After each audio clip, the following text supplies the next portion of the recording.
बिस्मिल्लाहिर्रहमानिर्रहीम। मैं काफ़ी 3 महीनों से मेरे पास ये बीमारी थी।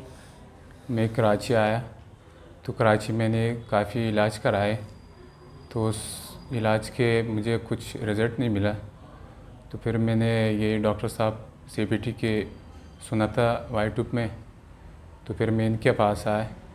माशाल्लाह मेरे 6 सेशन आज पूरे हो गए। तो अल्लाह का शुक्र है, मेरे को 100 से तकरीबन मेरे को 80% मुझे मुफीद हुई है।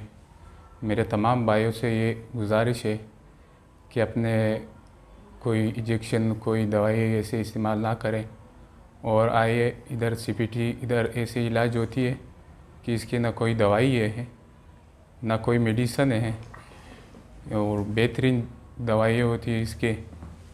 और ये आत के ज़रा कराते तो माशाल्लाह मैं बिल्कुल आज ठीक हूँ। और अस्सलाम वालेकुम।